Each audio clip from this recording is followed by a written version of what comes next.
welcome to the Houma Terrebonne Civic Center for National Indoor Football League action. Along with Ronnie Rance, I'm Lynn Rollins. Ronnie, what a difference a year makes. At this time last year, in the inaugural campaign for the Bayou Bucks, they were looking at a losing record.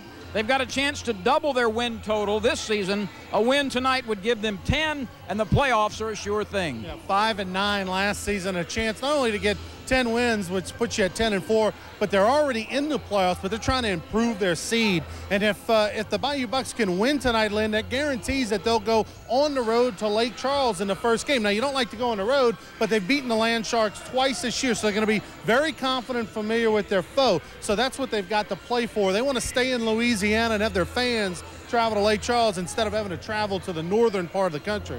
Tonight's opponent, Evansville, has only won one ball game, but they've got a sensational quarterback, Akili Roberson, out of Kansas. Well, Akili Roberson is very good. He was a Conference Player of the Year last year when he played for Tennessee in the NIFL, and he's really their team offensively. Akili Roberson, very mobile. He's got 31 touchdowns through the air, 9 on the ground, so they're going to have to try to contain him if they're going to want to win today.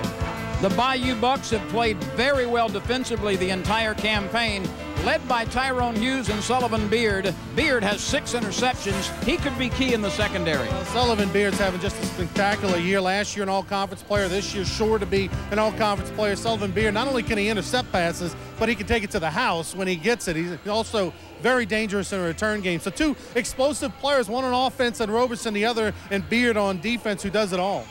The good news for the Bucks is everybody is healthy after an off week. A couple of weeks ago, the Bucks won with 5 starters out. That won't be the case tonight. It's Evansville and the Houma Bayou Bucks next. Called team, first-year franchise. They play in front of over 4,000 at home, so they will not be intimidated here in Houma. Jordan brings it back to the 15, out to the 18, perhaps the 19-yard line. And we'll take a look offensively at the Bluecats. Akili Roberson, a very fine quarterback, is the trigger man. Dale Jennings, who's the MVP of this ball club, is at running back. Deion Jordan and Mike Carrawell are the wide receivers, along with John Gordon.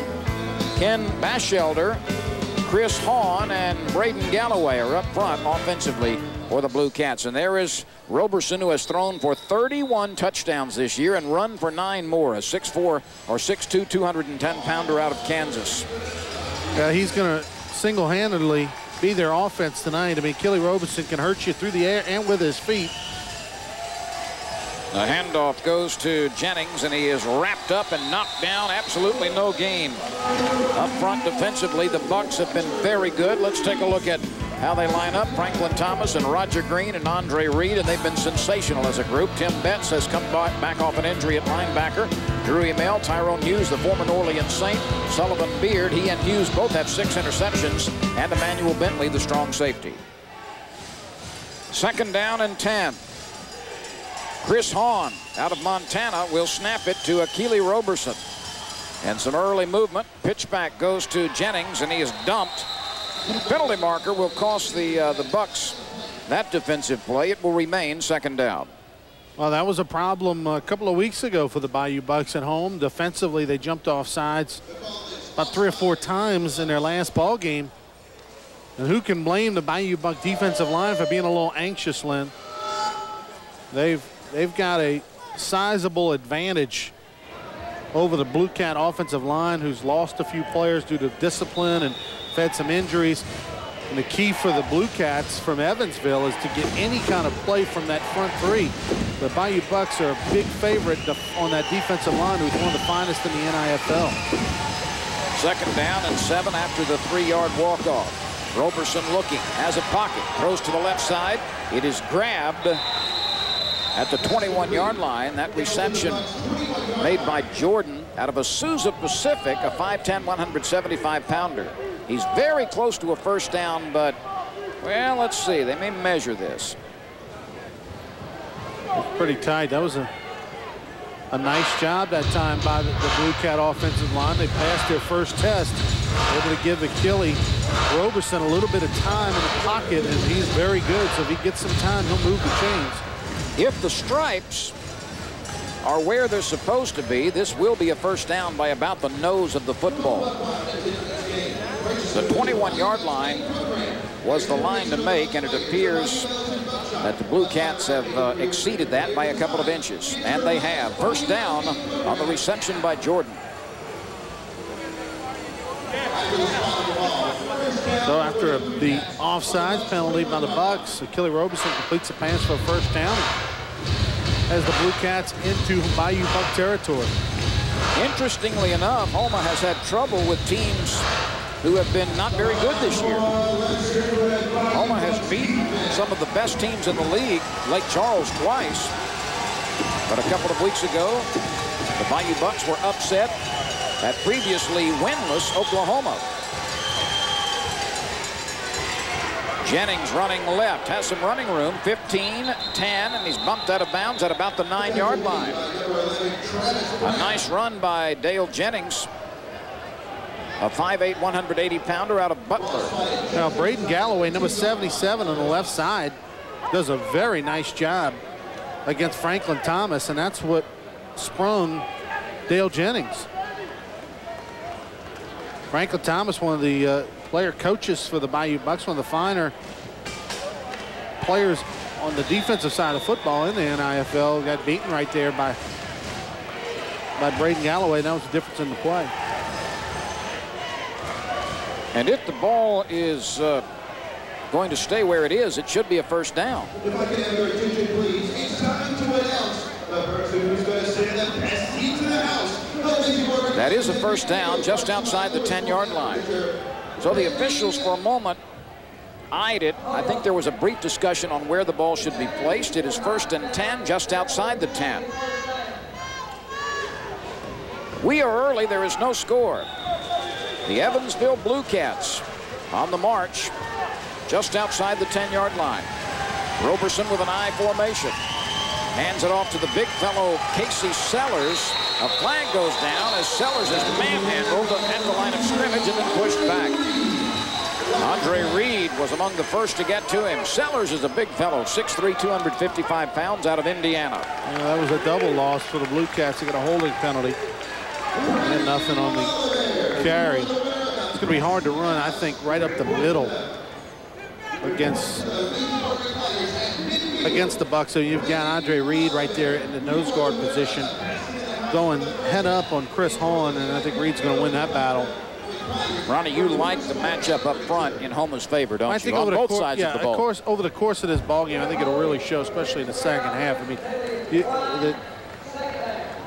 the Blue Cats know that they've got to have a very good game, and I would suspect that the offensive line for the Blue Cats are going to try some things. I mean, they're going to try to get away with what they can as far as holding some players and staying on those blocks a bit longer. But there's a definite talent advantage on the side of the Bayou Bucks in this ball game.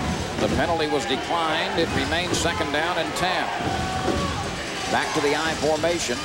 Roberson, play action, is chased and slung down.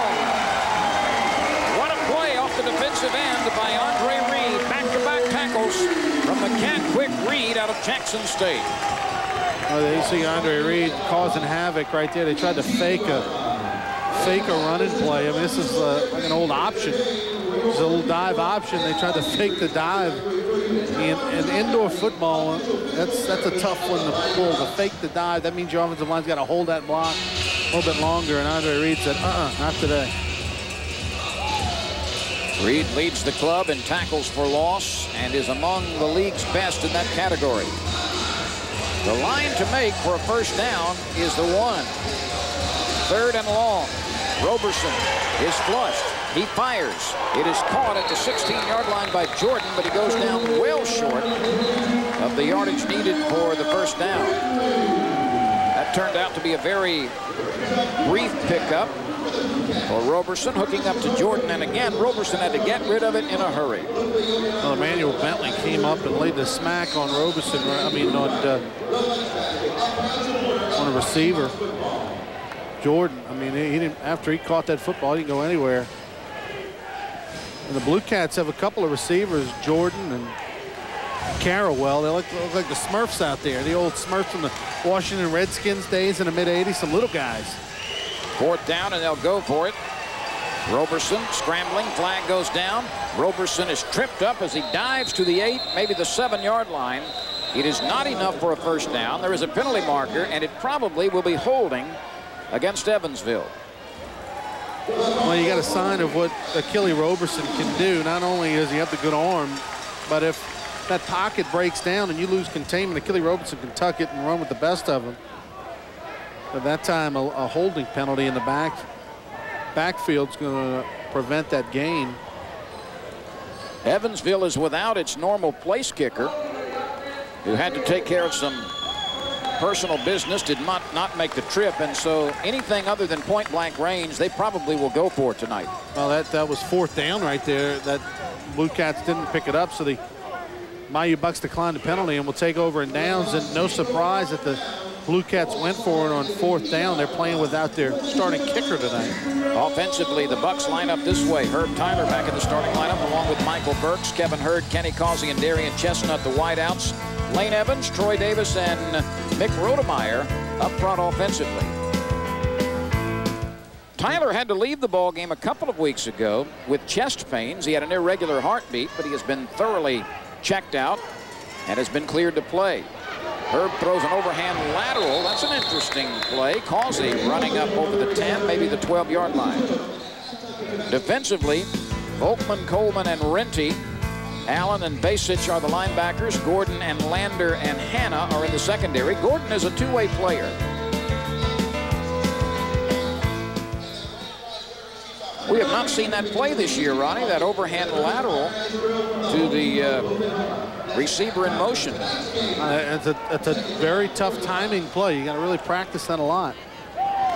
Burks running hard, turns his way for a first down to the 20, perhaps the 21. Michael Burks didn't play a couple of weeks ago due to a leg problem. And although it seemed a little bit strange when the schedule was announced, it has turned out to be in the favor of the Bucks, who were really banged up and had an off day last weekend. They'll have another off day next weekend, so they'll have a couple of weeks to get prepared for the playoffs. Big hole in that right side right there. Yeah, the schedule's worked out well because the Bucks will hit the playoffs healthier than they've been all year. Tyler picks up the muff snap and scrambles for a couple. There is a penalty marker down. Indication is it's going to be offsides against the Bluecats. And if it is, Houma will take the penalty. No score with 8 minutes and 33 seconds remaining in the first period. This is the final regular season game in this building. A place where Houma has been perfect this year. Well, that's so important. I mean, no matter what league or what level, whether it's football or any other sport, you want to establish a home field advantage, and the Bucks have really done that. And it's tough to play on the road in this league because a lot of times you bust. The travel's tough. I mean, you know, in Evansville's case, they did fly down from Indiana, but, you know, I'm sure they didn't take a charter, you know, and so it's tough to go on the road. You look at the Bucks' schedule this year, they've logged some miles out to Utah. They've logged some miles up to the East Coast, you know, so they like the friendly confines of the home of Terrebonne Civic Center. Tyler will throw, fires it behind an open receiver at the 14-yard line. Herb saw Causey breaking, but Causey already had taken a couple of steps into his route, and Tyler threw it behind him. The timing was off on that. He could have probably punted that ball to Kenny Causey. He was headed wide open downfield. Well, you talked about the travel. The Bucks have logged about 15,000 miles in their road games this year. Second down. 7:42 remains in the first quarter. Michael Burks running left, has some blocking out to the 20 to the 18-yard line. And that should be enough for a reset of the down marker. Just like the Bucks have the advantage on the defensive side of the line, they have the advantage on offense. And I expect that Michael Burks is going to have a big night. I mean, look, he doesn't even get touched till he gets about 3-4 yards downfield. Burks is a powerful running back. Played his freshman year at Auburn and out of the New Orleans area. prepped at Rummel High School and was a big-time recruit out of high school. Has really found himself this year. Has battled through injuries, but has had a sensational season. Actually had a unofficial tryout with the Saints a few weeks ago. Tyler back to throw. Scrambling. Running right. Looking. Darting. Trying to get a block. Does so at the 10. He's knocked out of bounds at the 7. And there was an, oh my goodness, block down there to free Herb Tyler for 6 or 7 more yards. Well, this was a huge hit that we're going to take a look at in just a little bit. Watch Herb Tyler. This is the LSU fans remember this Herb Tyler. Back in the late 80s, he was doing that a lot in Death Valley. Here's seat 98. That's Ted Coleman. He loses his helmet, but Herb Tyler cuts back to the left. Watch the block on 42 right here. You cannot see it in the corner of your screen, but Kenny Causey comes in and just destroys. That's Todd Basich who took the hit. Basich shaking up a little bit, but he'll walk off, kind of regroup and gather his faculties. That was Ted Coleman who lost his helmet. He actually took it off during the rush. It looked like it was flapping on his head, and he just threw it backward and said, "Get rid of this thing." There's the block, and that's a wide receiver, Kenny Causey, on a linebacker. You're not going to see that much at any other level of football.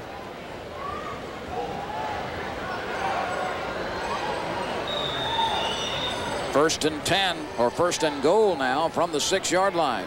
Burks cutting back, breaks a tackle and waltzes into the end zone. Touchdown, Michael Burks, touchdown, Houma Bucks with 6:14 remaining in the first quarter.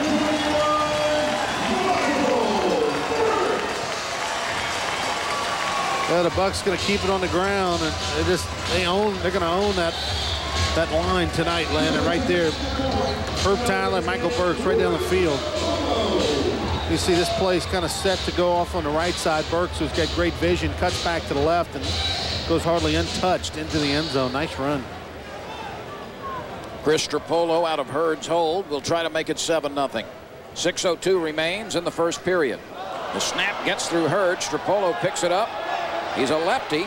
He wobbles one to the end zone. Caught for a 2-point conversion. There was a flag down, however.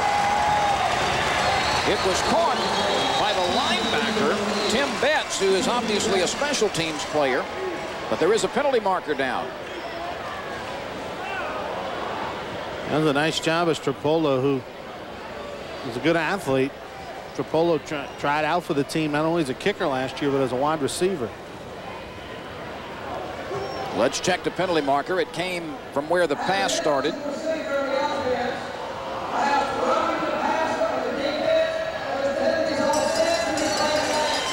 The penalties are offsetting an illegal receiver for the offense and roughing the passer against Evansville, so they'll try it again. So this time Stropolo tried to boot the extra point through the conventional way. He was a little better than most place kickers, wasn't he, in throwing the football? Well, Stropolo's got a career in flag football. There's no question he's going to be the quarterback on my team. This time things go well for the Bayou Bucks with 5:37 remaining in the first period. Houma leads it 7-0. We'll take a break and be right back with more National Indoor Football League action.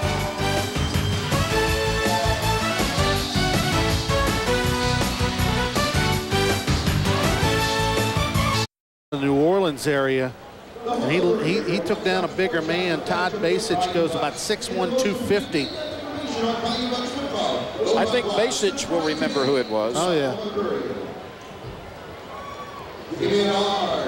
In this building, Ronnie, the Bucks have not lost on Cox Sports Television this year.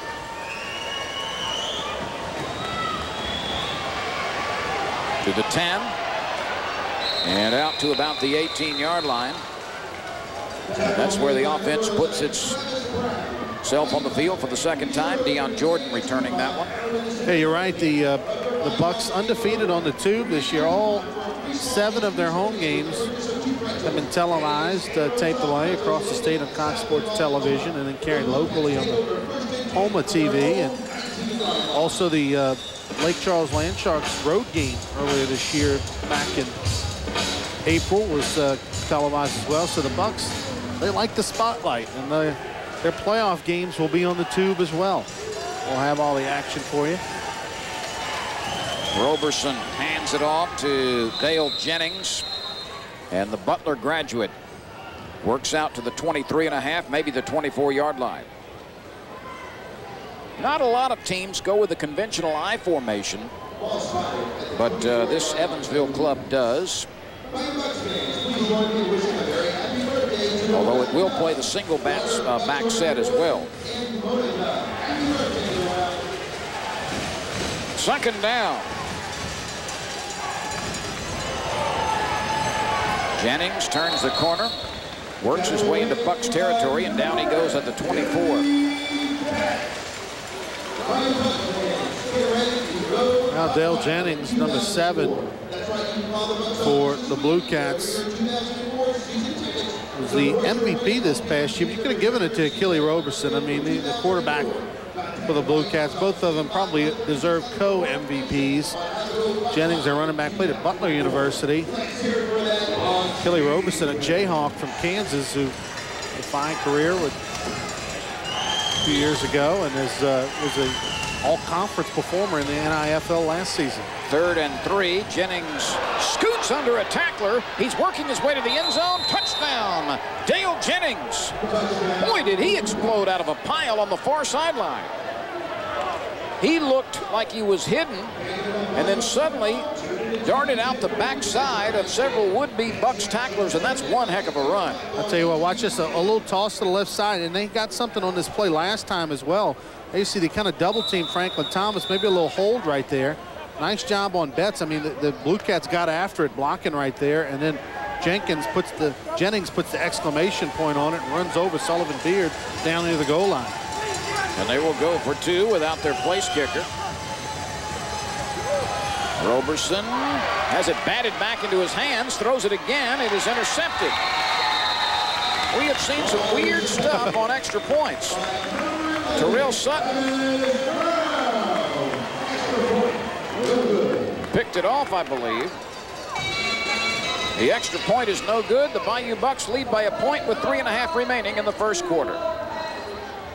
At points we saw in their first drive, they had a chance to go for a field goal and passed it up, went for it on 4th down, and then missed an extra point opportunity. So that's about 4 points the Bluecats have left on the field. Eddie Cronin, an offensive lineman, squibs this one downfield, and it's picked up safely at the 15-yard line. That was a very difficult ball to handle, but Darian Chestnut picked it up like a Gold Glove fielding shortstop. And the Bucks have a short field to work with. They've got the ball only 16 yards away from pay dirt, and the way they ran the football the first time they had it, I expect they'll go right back to the ground game. That has been the first option all season long offensively for the Bucks.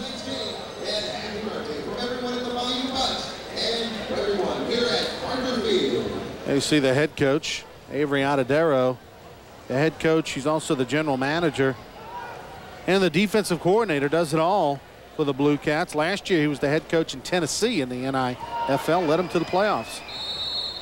Tyler fumbles the snap from Troy Davis for the 2nd time tonight. Herb is on it for a loss of a couple. Both tailbacks have touchdowns. Burks a 6-yard run for Houma. And Jennings a nice run up the far sideline for the Evansville team. 2nd down and 13 for the Bayou Bucks, who lead by a point. 2:25 remains in the first quarter.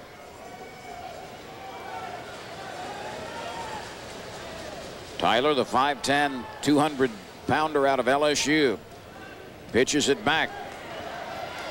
Burks looking for yardage, had a trio of receivers in front of him, but didn't get a whole lot of blocking. Basic, who has recovered from that hit on the last series, took Michael Burks down at the 15-yard line. That's a yard beyond the original line of scrimmage. 3rd and 9.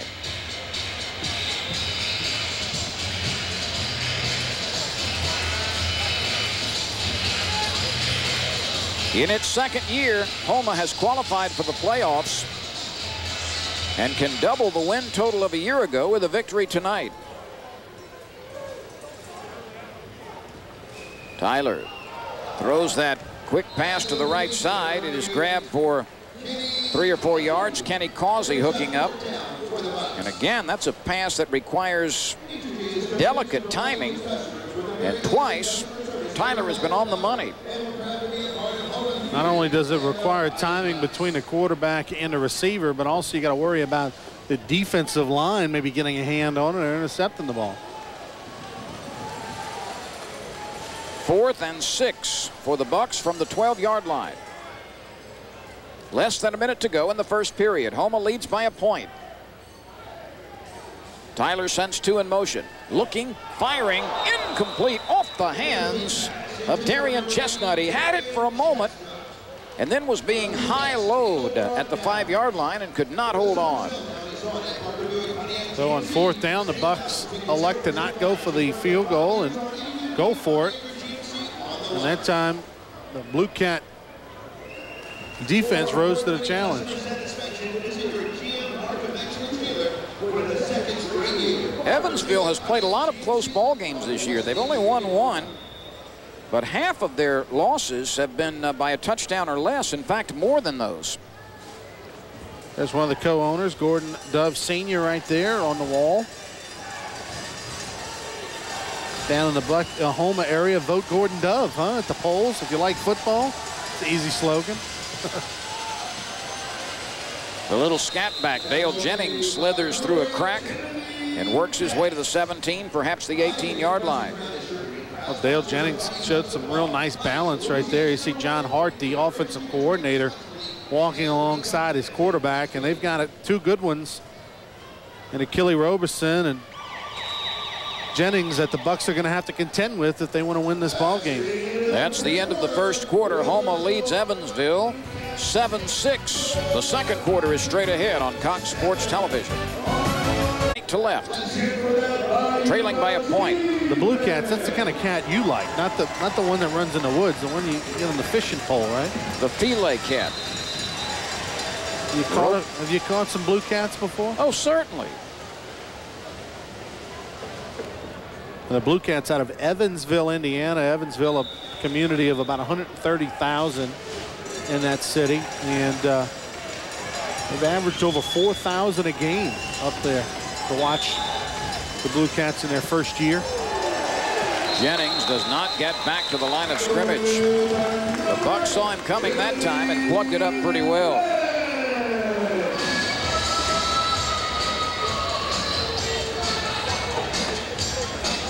Franklin Thomas, among others, was in on that stop, and that's Betts who got in low, the middle linebacker. Well, Betts went low, Thomas went high. That's not the place you want to be. Jennings got sandwiched between 2 good ones right there. 3rd down and long. We are very early in the second quarter. Houma leads by a point. Jennings will try to run for it. And a flag goes down as Jennings ran into Bentley. Emmanuel Bentley out of Alabama A&M was right on Jennings in the backfield. Well, a hold right there, but that was a slow development play. Bentley blew that up with his penetration. There was no cutback lane because Thomas was there, and then to make it worse, a holding penalty, but the Bucks will decline it because of the big loss on the play. Bentley is one of a couple of Bucks who travel a good ways to practice every week. Well, you've got a couple of Bayou Bucks, and Bentley and Kenny Causey. Emmanuel Bentley and Kenny Causey ride together all the way from Gulfport, Mississippi. That's a 2-3 hour drive or so, and that's a good 2-3 hour drive from Houma, so that shows their commitment to practice and the game.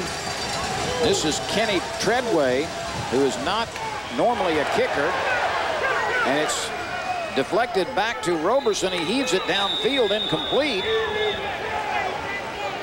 That one was knocked down at the line of scrimmage.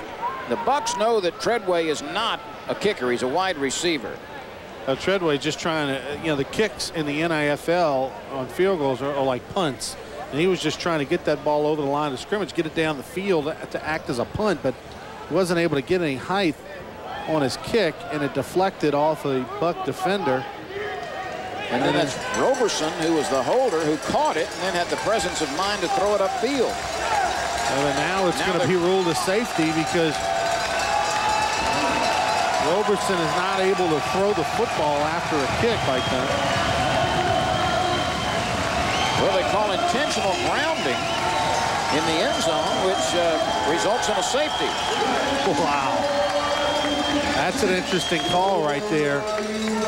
Roberson, who looked like he did the heads-up play just when he got the kick blocked, he just threw it as far as he could down the field to prevent anything bad from happening. Gets called for intentional grounding. There was no receiver in the area, and then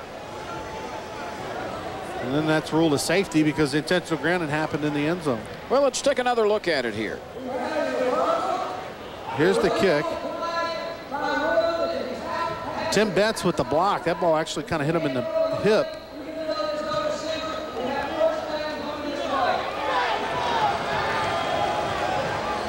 Well, now the officials have gotten together and have made the correct call. Lynn, would you like to explain what the correct call is? Well, they've just said take off the safety. Okay. So that's basically what they've decided. Well, they've gotten together and decided that it was not intentional grounding, but it is that was fourth down, obviously. Incomplete pass, Bayou Bucks ball, 1st and goal at the 10-yard line. So at least the officials took a little time, but they got together, made the right call, and made sure they were calling the game properly. That's what's most important. Michael Burks has 5 to the 5.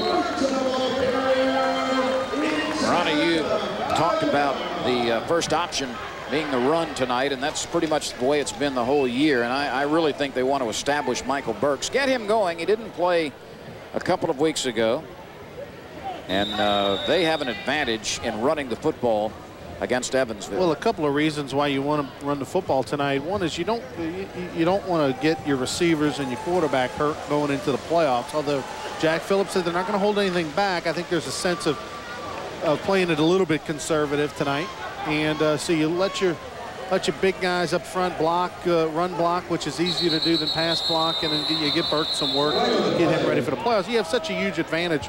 Your offensive line's better than their defensive line. You might as well take advantage of it. Illegal procedure against Houma. Lane Evans right there, 64 called for. He kind of rocked back a little too early. Evans is another who's been nicked up. 12:20 to go, second quarter, 7-6 Houma leads. And a chance to stretch it from the 8-yard line. Second and goal. Now the Bluecats of Evansville have lost 8 games this year, Lynn, by a touchdown or less. So they may be a little undermanned at times as far as in talent level, 1 through 21, but they play hard and have made it close all year long. Tyler dumps it off. Michael Burks works back to the 5-yard line. Herb surveyed the field for several seconds. Good coverage in the end zone, and finally the dump off to Burks for a gain of 3. Very difficult to throw the football down inside the 10-yard line. Just not enough room in the indoor game. And that's exactly what happened. Tyler with all kinds of time, but with the small field, everybody was covered, so he threw to his check down receiver, the back out of the backfield, and just was able to pick up 3. You've almost got to go with crossing routes continually at this point of the field. Either that or a jump ball in the corner. Right, nice to have a 6'3" receiver that you can put in there to go get one for you up in the air. Third and goal from the 5, or you pitch it to Burks, and you follow the blocking. And you get to the goal line, but not in. Burks was knocked down just short of the stripe. Well, Michael Burks with a head of steam running downhill is a little bit scary. I mean, right there, he just puts the shoulder down and looked like on the replay might have been real close to getting in, but they spotted at about the half-yard line. So Tyler or Burks will probably carry this one in. I'm guessing the latter. Chestnut is a blocker on the left side. Burks at the goal line leans, and he's in. It's the second touchdown of the first half for Michael Burks. This one coming from less than a yard away. Now Michael Burks just puts his head down, leans forward, and gets just over the line. And they just ran that right up behind that big offensive line.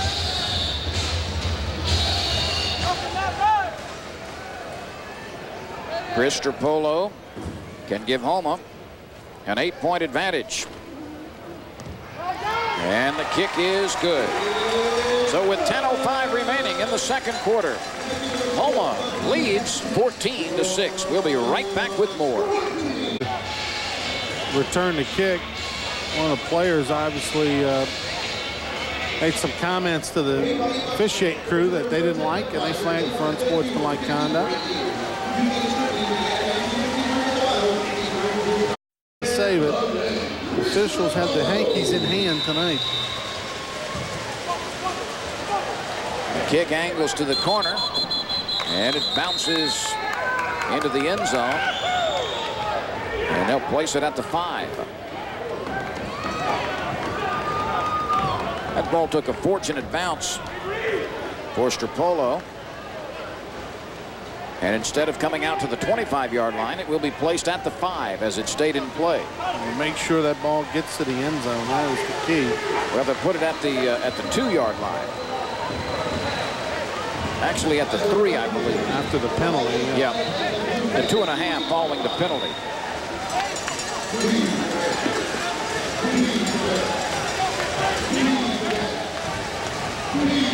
Well, we'll see what kind of magic Achille Roberson has up his sleeve. Taking the ball in the shadow of his goalpost. He'll throw. And he is forced into an early toss by Tim Betts, the middle linebacker. Roberson faked, looked upfield, and saw nothing but number 8 headed his way. I think Roberson got a little crossed up there with the receiver. Ball went one way, receiver went the other, and of course you can't blame Achille for being a little bit quick with wanting to get rid of the football, standing there in his own end zone. 2nd and 10 from the 2.5. A new running back crunches out to the 6 or the 7. That is Mac Jacobs out of the University of Illinois, a 6'3", 220-pounder. Jacobs in the ball game right now for Dale Jennings. And he was able to pick up some much-needed yardage just to give AK a little more room to work. A gain of about 5, 3rd and 5. With 8.5 to go, second quarter. Jacobs again ran into his own man and is tripped up. He went down at the 9. He ran into the hip of Casey Sellers, and that knocked him off balance. And we've got another penalty marker. Well, this is going to be offsides against the Bucks. They jumped again on the hard count by Roberson. That's the second penalty of the game for the Bucks. And if there's one flaw of that defensive line, it's that they're overly aggressive. They usually are good for about 2 or 3 offsides penalties a game all season long. You see Jack shaking his head a little bit. Frustrating because that's the oldest group he's got. You know, all those veterans up there on that defensive front. Roger Green and Franklin Thomas. Those guys are thinking, though, it's only a 3-yard penalty. It's worth the gamble. That's right. That's right. 8:26 and the clock moves now. 14-6 left. 14-6 with 8:21 left in the second quarter. Houma leads. 3rd and a couple. Jacobs steps outside as a first down, slips a tackle, and he's pushed into the boards at the 21-yard line. It took Travis Brown to finish him off. Well, they found a little something here with Jacobs. 6'3", 220. He'll punish you, and he got some room to work with. They did a nice job blocking Betts right there, and he was able to get outside. And those DBs, don't want to see that big 6'3", 220-pound running back coming at him. That was Travis Brown, who only goes 5'10", 180, who came in to make the tackle. Jacobs ran through a would-be tackle by Sullivan Beard. 1st and 10 at the 21-yard line. 7:27 to go, second quarter. Roberson with play action. Pumps, fires to the outside. It is incomplete. Casey Sellers was the target. And he could not hold on. A 6'3", 255-pounder from Indiana. That hit Casey Sellers in a bad spot, right in the middle of his hands and in his chest. Good throw by Roberson, and just a drop right on the sideline. But that time, offensive line did a nice job for the Blue Cats. Gave him a good pocket. He was able to throw to about his 3rd choice. So he's had a lot more time than you would have thought tonight. Jacobs again crashes over the right side. And down he goes, short of midfield. 6.5 remains in the first half. Houma 14, Evansville 6.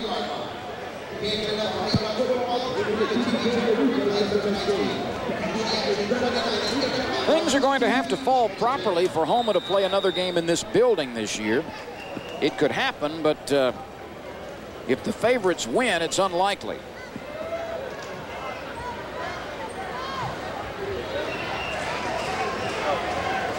Roberson lines up in shotgun formation. He's got 3 receivers to his left and a blocking back to his right. On snaps it. Roberson is pressured, and he is hit. The ball comes loose. It is still loose. It is still loose, and I believe Houma's got it at the 10-yard line. I don't know. This is going to be a battle down in the pile. And sure enough, the Blue Cats do come up with it. That was Hahn, the center, who holds the ball. I thought that Houma had a great chance to get it a couple of times. Well, the problem was the Bucks tried to scoop and score instead of just falling on it. That time right there, Reed had a chance to come up with it, but he's trying to think touchdown, and so did the guys who came in behind him. Andre Reed had the best shot at it at the end for Houma, but it was the center, Chris Hahn, who was able to burrow under and get it. Well, now it's 4th down, and Kenny Treadway will try it again from about the same spot he had one rejected a moment ago. And he mishits this one. It's picked up at the 17-yard line. Travis Brown works to about the 11, and Houma has a tremendous place to start its offense. 4:47 to go in the second quarter. Houma leads 14-6. We'll be right back. Parish Department of Cultural Resources and Economic Development. We probably will see a steady diet of Burks, but Tyler throws on first down to the corner. It's incomplete. Intended for Kenny Causey. Causey, a 5'11", 180-pounder out of the University of Alabama, Birmingham. Now they tried to isolate Causey one-on-one, give him some room to maneuver and maybe jump a little bit. Causey, 5'11", 180, and just wasn't able to come up with a good defense. Bucks have had such good field position, it's hurt their passing game today. Michael Burks dancing, trying to cut back to the right, picks up only a yard. And the stop that time made by the nose guard, Ted Coleman, a 6'2", 345-pounder from Bethune-Cookman. You'll fill up your screen in a hurry. Well, Burks a little too much dancing that time when he got in the hole. Make a move and then put that head down and get forward. And Bucks are getting a little frustrated. Jack Phillips a little frustrated. They've had some good field position right here, and they've struggled a little bit. It's hard to maneuver down inside that 10-yard line through the air. And that's what the Bucks have tried to do. 3rd and goal from the 8. Tyler with a quick out to the left side. It's caught, but absolutely nowhere to go. So it'll bring up 4th down after the reception by Kevin Hurd. Mike Allen did a nice job, number 22 out of Kansas, who playing herd. Whenever you throw that quick slip screen right there, you're trying to get it blocked by one of your inside receivers and hope somebody misses a tackle and you can take it to the house, but too much help down near the goal line. And Stropolo will attempt the field goal here from about the 16-yard line. It'll be a 21-yard attempt from the middle of the field. Check. Mic check, 1, 2. Chris has been pretty solid and was especially good a couple of weeks ago in the last game. 2:45 and counting. Second quarter, the Bucks looking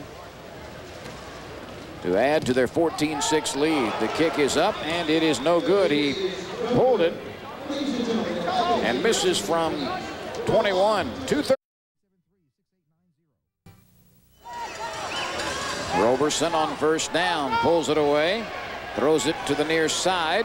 It is caught by John Gordon, his first catch of the day, and John Gordon maneuvers to the 15-yard line. They may mark it down just short of that. So, John Gordon, a 6'2", 190-pounder from Kansas, makes the reception at the 14-yard line. We'll take a 2-minute timeout right here. 2 minutes left in the second quarter. Keely Roberson will work out of shotgun formation. He has thrown 31 touchdown passes this year. He fakes to Jennings. He rolls right. The throw back to Jennings, and it's wide. Jennings was open initially. Bentley covered quickly, and Roberson had to throw it outside to avoid a pick by Bentley. Dangerous pass right there. Roberson all the way on the right side of the field. Throws it across the field. The ball had to go in front of a lot of defenders.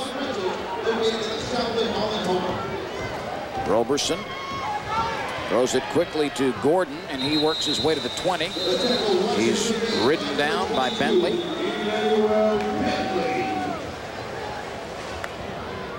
Timeout, Bluecats. And a timeout taken by the Bluecats. They'll have an extra week, though, to really get ready for Lake Charles. Yeah, they'll have them scouted well after playing them twice and seeing other game tapes as well. Those two teams will know each other inside and out. Roberson is flushed. He'll run. He's got 5, and he goes down in the grasp of Reed. Well, Andre Reed showed some good speed right there, the defensive lineman out of Jackson State University, as he ran down from behind Keely Roberson, who can move pretty well. You see that offensive line for the Bluecats has done a really nice job this first half. They are undermanned a little bit, but have given Roberson time. Flag goes down. Roberson guns it to the outside. It's intercepted. Touchdown. Houma Bayou Bucks. Tyrone Hughes, the former Saint, grabs his 7th of the year.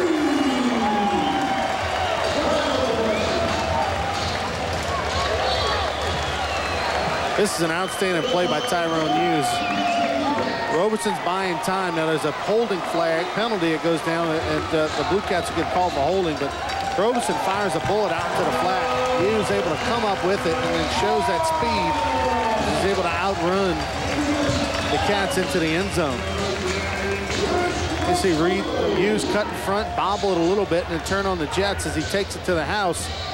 Former Saints special teams returner. And the last couple years been an assistant coach at Carver High School down in New Orleans, the same high school that produced Mr. Falk. And a whole lot of other good players. Oh, yeah. Stropolo drills the extra point, and with 65 seconds remaining in the second quarter, Houma moves out in front 21-6. We'll be back. Welcome back, everyone. 21-6, Houma leads with just over a minute left in the second quarter, and the kickoff by Stropolo bounced into the end zone. They'll mark it at the 5. Houma with a couple of runs for scores by Michael Burks. And a few seconds ago, Tyrone Hughes with a dandy interception near midfield returned it to the end zone. Polo's kickoff sailed, bounced actually through the end zone into the crowd, and so a souvenir for the fans. It's 1st and 10 at their own 5 for the Blue Cats. 65 seconds are left in the second quarter. Roberson looking right, throwing right, and he hooks up with Dion Jordan, who has been his favorite target tonight. Betts with the tackle at the 17-yard line. That's a first down with just under a minute remaining.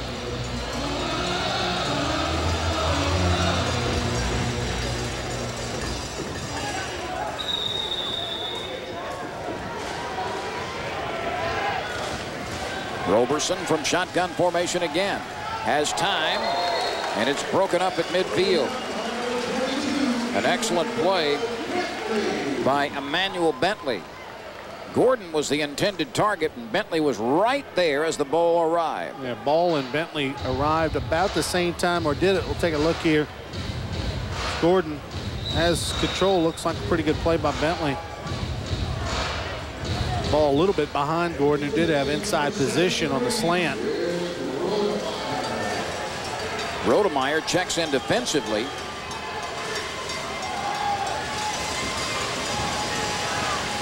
Roberson slings it upfield. It's caught by Jordan as he winds up in a plate of food. A fine throw and a better catch at the 19-yard line. Well, a couple of two Evansville Bluecat players, Roberson and his offensive lineman Braden Galloway, both lost their helmets on that play. That's the 3rd Bluecat helmet to come off in this ball game, in case you're keeping score at home. Jordan wound up in a plate of jambalaya over there, but he held on. That's probably going to be your plate of jambalaya after the ball game, right? I wish it were. You could run for governor after the ball game. The way you work those booths and those boxes to get to know those folks, impressive. Roberson picks up the muffed snap. We've got more helmets coming off. We've got a penalty marker down. 4th Evansville helmet on the field. They must not make the chin straps the same quality up in Indiana as they do down here in South Louisiana. Braden Galloway lost it that time. I don't think the big fella Braden Galloway right there really minds that he doesn't have the helmet.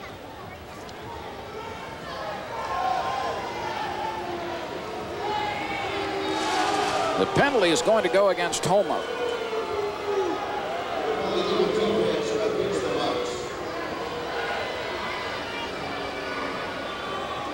.38 seconds are left in the second quarter. First down at the 16-yard line for Evansville. Evansville has scored a lot of points this year. The problem is they give up a lot of points and have won only one game. Roberson looking, slinging to the other side. Jennings has it, and he is ripped off his feet at the 13-yard line. That was Emmanuel Bentley again. He's been busy in this second quarter. He's been flying around the football field. This is a really nice job right here. Bentley steps up, nowhere to go for Dale Jennings. Bentley, who played in the NIFL for the Mississippi Fire Dogs and a veteran player, really done a nice job this year solidifying that secondary for the Bucks. That it took maybe about 5-6 games before they really found their niche. They had Sullivan Beard back there, but they were kind of in disarray, and they added Hughes, who had some veteran leadership. And Hughes, the kind of player that always is in the right place at the right time, always has good position, and then Bentley's kind of the fiery guy, comes up and he'll hit you. And it was the defense which really sparked the Bucks' run following 3 consecutive road losses. They ripped off 6 straight wins, including an upset of the Land Sharks in Lake Charles. And if you're in Lake Charles, Ronnie, the team you don't want to play in the first round of the playoffs is this Houma Bucks club. But that's the way it's going to stack up if things go according to form. Well, but I guarantee if you ask Lake Charles, that's exactly who they want to play, though. You know, I mean, as a player, you got to have some pride. Land Sharks, the only 2 losses this season have come against Houma, so they would like nothing better than to avenge those losses on their way to maybe a championship. Houma feels pretty good about its chances in Lake Charles, though. Second down, Roberson. Firing, has a man at the 5. And this will bring up first and goal. Again, it was Dion Jordan. Dion Jordan out of Azusa Pacific. That's a religious-based school in California. 25 seconds are left in this second quarter. Jordan there for the Bluecats lists himself at 5'10". That might be a couple extra.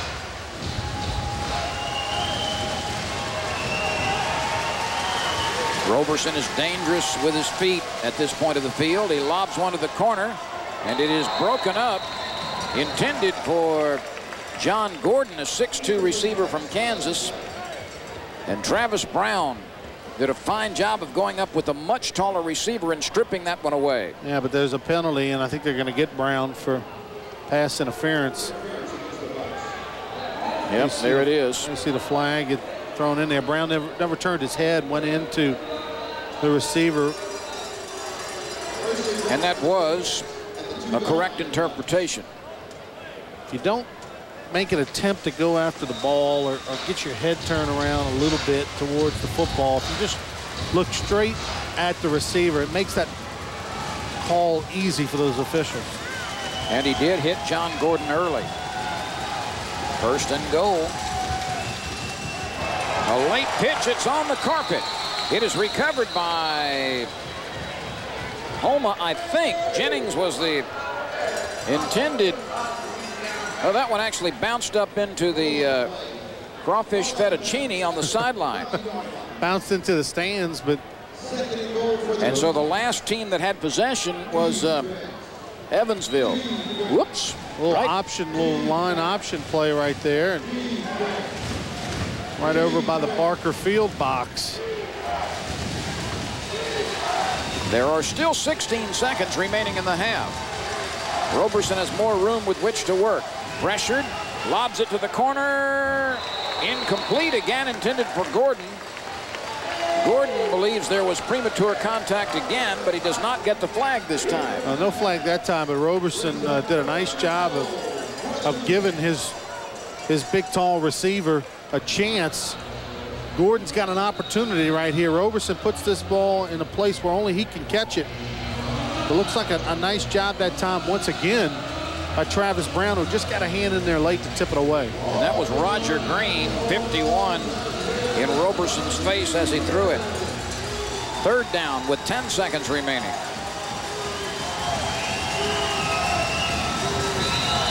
Flag is down, and there may be illegal procedure against Evansville. This first half has been marred by many penalty markers.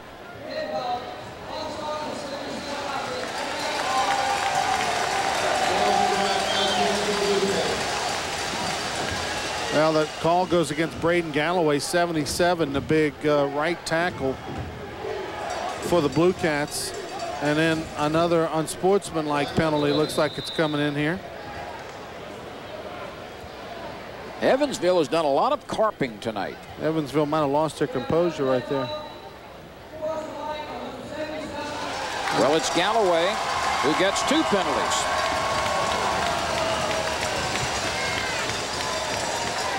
And Galloway's really hurting his team right here. I mean, it's, you know, the big penalty is the unsportsmanlike penalty. You can live with a couple of yards on the false start, but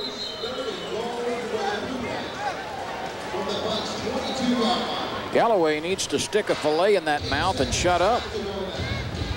Galloway, 6'5", 285-pounder out of Towson University. has lost his helmet on 3 occasions and is cool a couple of times.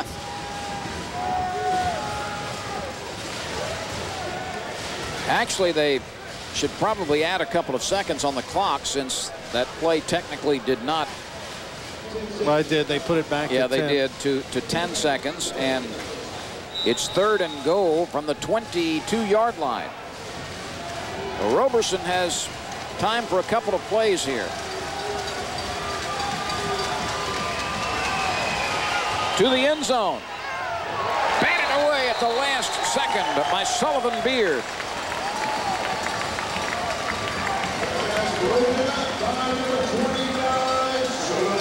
Sullivan Beard covers a lot of ground. Watch him come in here. Ball hangs up in the air just a little bit too long. Beard almost had an interception, but he tips it away. But now Evansville will take its final timeout here on 4th down. 21-6, the Bucks lead. Evansville has made it interesting this last several seconds. 2 touchdown runs by tailback Burks and an interception returned by Hughes have accounted for the 3 Bucks scores. Tonight's game from the Houma Terrebonne Civic Center is brought to you by Copeland's of New Orleans with locations in Lafayette and Houma. By the Cardiovascular Institute of the South. And by Terrebonne Parish and Houma, Louisiana. Great places to live and work. With Ronnie Rance, I'm Lynn Rollins. Well, she's a happy Houma fan, blowing kisses. Now the Bucks 6-0 heading at home this year. This is their final regular season home game of the year. There is a chance that the Bucks could host a playoff game in round 2, but a lot of things have to happen for that to come about. Galloway backpedaled early, and the right side defensively came across. And I think the offense is going to be called again. It's an early start by Galloway.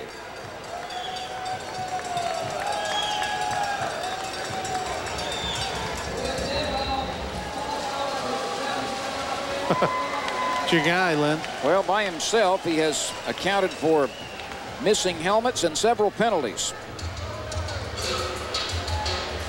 Well, the problem for Evansville, they really don't have a lot of options. They've had a couple of very good linemen earlier this year that they had to get rid of for disciplinary reasons, and they've had some other injuries and things, and so they've got to go with the guys they've got. Braden Galloway is who they've got.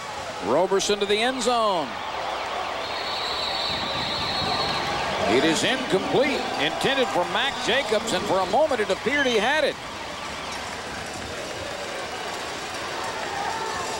That one was in the corner, and we've got another penalty marker down at midfield. And one dropped at about the 12-yard line as well. So there are 2 penalty markers on the field on what would have been the final play of the first half. Well, one is going to be an unsportsmanlike conduct penalty against one of the Evansville Bluecat receivers. But if there's a penalty, let's see here, here's the official.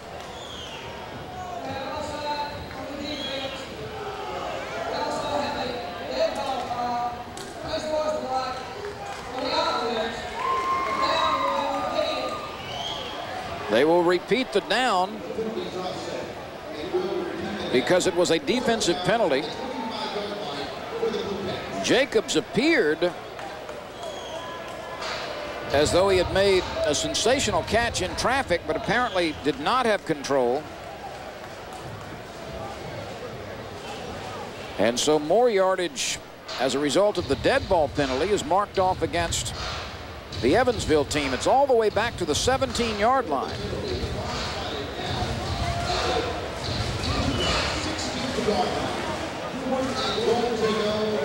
Oh, there's big 77 Galloway. Neither one of those penalties was on him.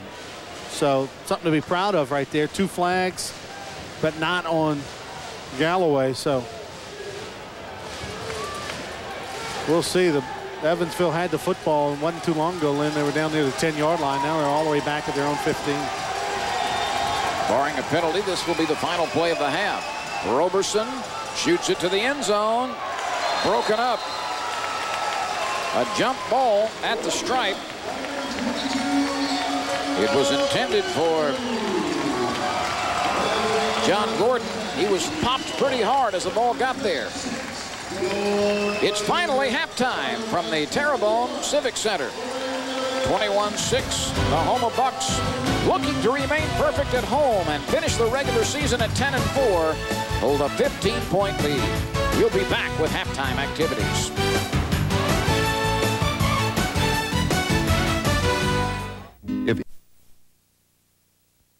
Through hard work and thoughtful planning, we have established a thriving economy in this area, legendary for its natural resources, renowned culture, and friendly people. Terrebonne is linked to the global economy by its network of waterways and inland port, great highway access, and its expanding airport.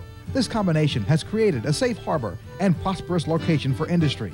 Terrebonne, let us show you why we call it the Good Earth. For more information, contact the Terrebonne Parish Consolidated Government, 985-873-6890.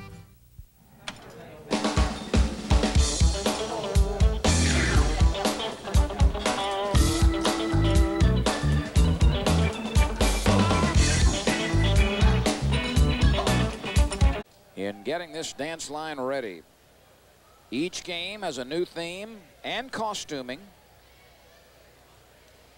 And Chris Seward was very, very entrepreneurial in finding a costume shop that was closing. And she has made a great deal of the costumes and comes up with a new theme from those costumes for every single halftime performance.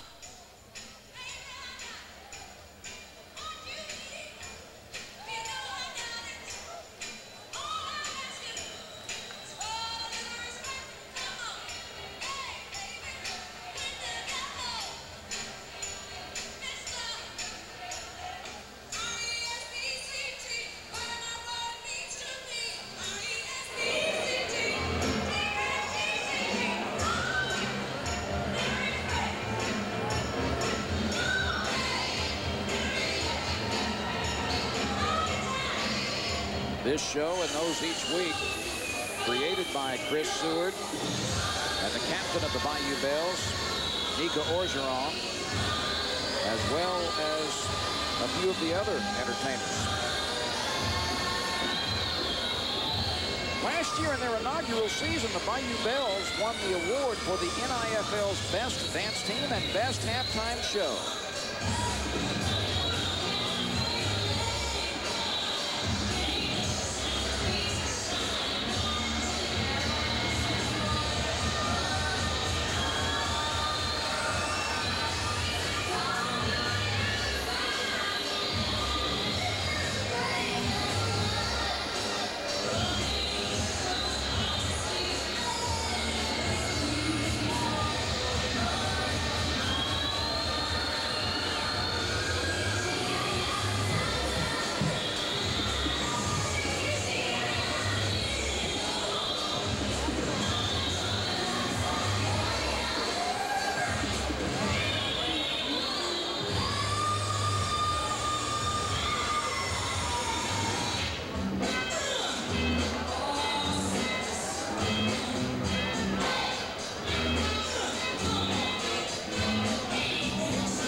Thank you, Lynn, down here with Jack Phillips. Coach, you're up 21-6, and I guess you had a little bit of a layoff the last couple of weeks. You got healthy, but maybe a little bit rusty there in the first half. Yeah, a little rusty, and I'm real grateful that we have an opportunity to play ball again. You know, this one game for us, and then we're off next week and against a tough team right here. And both of us are kind of struggling offensively and a lot of penalties on defense, but we just want to win the football game so we can go back to the drawing board. We went in and made some corrections and some adjustments, and hopefully we'll come out and play much better and much more efficient. What's going to kind of be your approach offensively here in the second half? Just see anything in the first half? Between you and I want to throw this thing deep a lot. I want to try our long game out and see what's going on there, see if we can hold them defensively. And we're going to take a chance to do that. We're very good at running the football, but we want to try to pass the ball a little more in the second half. A little more Herb. Let's go back up to you, Lynn. Ronnie, thank you very much. Let's take a look at Terrebonne Civic Center as we get set for the third quarter kickoff, and it comes off the foot of the backup kicker sailing out of bounds to the left side, and that is a major penalty. Eddie Cronin mishits his second kickoff. That one wound up in the hors d'oeuvres in the box seats to the left side, and the Bucks put their offense on the field at the 25-yard line.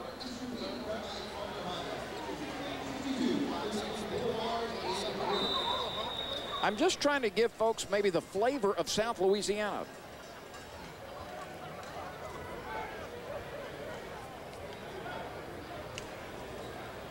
Herb Tyler threw only 7 times in the first half. He completed 4, but good for only 11 yards. He pumps. He wants 6. He gets 6. Touchdown, Kevin Hurd. Touchdown, Bayou Bucks.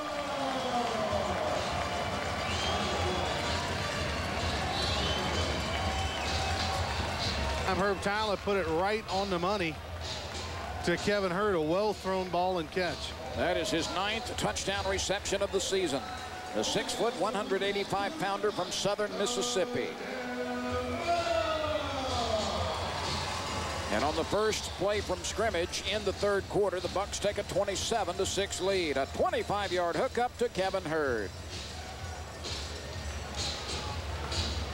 Now a little out and up route. Good pump fake by Herb Tyler, and Hurd hauled it in just before he ran out of room. Stropolo looking for his 4th point after tonight. And the former Nichols kicker knocks it through. We are very early in the third period. Interception coming out of the gate, rather touchdown coming out of the gate here in the third quarter. Yeah, Herb Tyler only 11 yards passing in the first half, 25 right here already on the touchdown hookup. So that's something that Jack Phillips and the Bayou Bucks want to work on, get that passing game clicking and get it going a little bit here before they get the layoff and then end up on the road in the playoffs. Michael Burks rushed 9 times and averaged 4 yards per carry in the first half. He scored twice.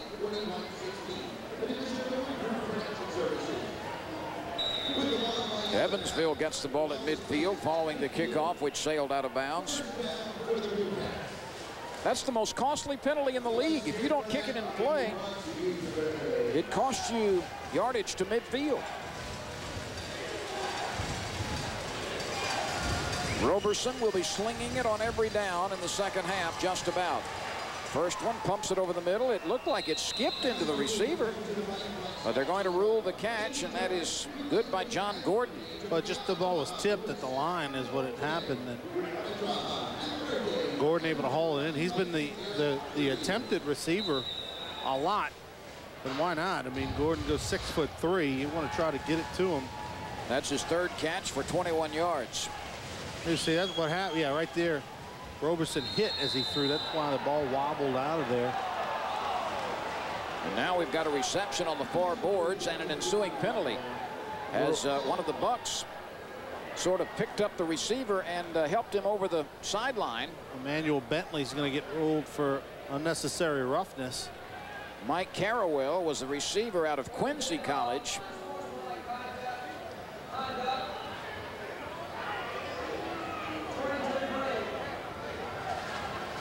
Carrawell was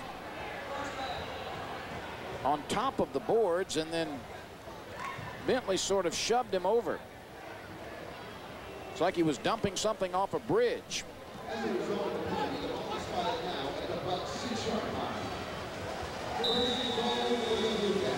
Well, there went another tray of sandwiches. All of a sudden, Evansville has the ball at the 6-yard line. 1st and goal. Jennings wrapped up for a loss. What a play defensively. And we've got, oh, excuse me. Pardon me.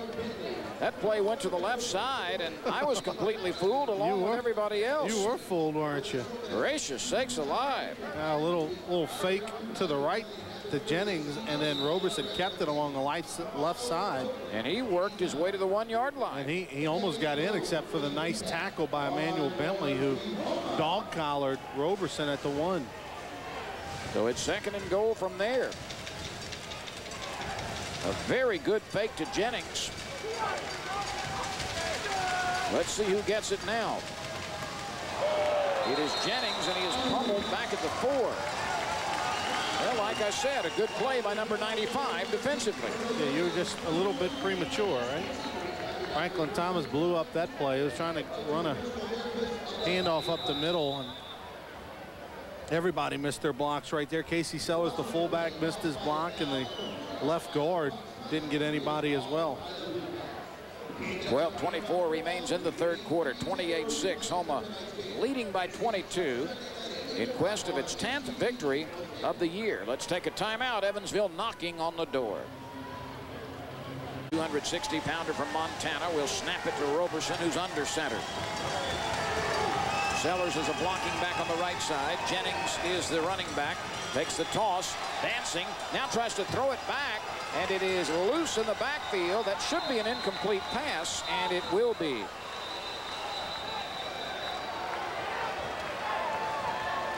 That was a forward pass after all was said and done. And it wound up being a good idea by Jennings because he has nowhere to go right here. He's about to get a 6-yard loss, and instead of taking the loss, he just throws the ball away. Dangerous play, but wound up being a smart play for the Evansville Bluecats because that's a no-gainer. Instead of a loss of about 6 or 7. 4th and goal from the 3. Just under 12 minutes remain in the 3rd quarter. Houma leads by 22. Roberson with a flag at his feet, slings it. It is bobbled, almost intercepted, and it falls incomplete. Travis Brown had his hands on that one a couple of times. But illegal defense against the Bucks and a costly penalty on 4th down. That'll mean 1st and goal for the Bluecats. Trying to see if we can. Couldn't quite tell where the illegal defense came from that replay, but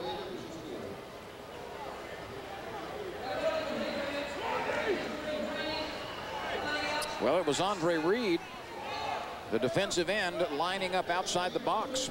Yeah, 53. You have to line up, head up your man. If you're the defensive ends or tackles, you have to be head up on the guards. You cannot be on their outside shoulder or, you know, outside of them. And that's what happened right there. Reed was not head up, and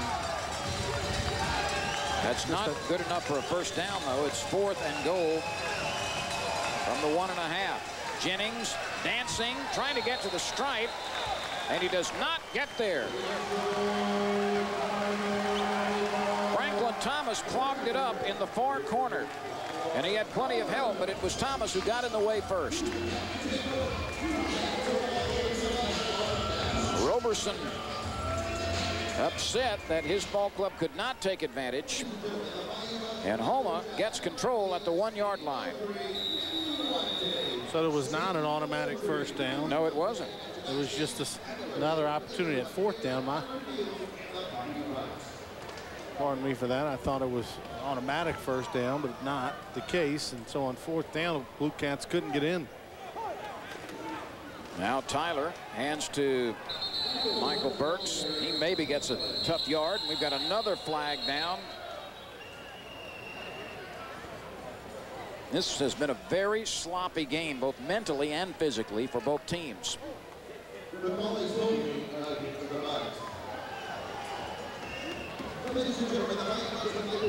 Oh, Bluecats are going to decline a penalty.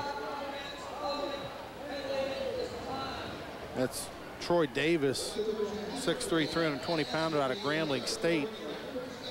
Number 65, the offensive lineman, the center for the Bucks that was called for holding. But Evansville is going to decline the penalty since it's right there on their own 1.5.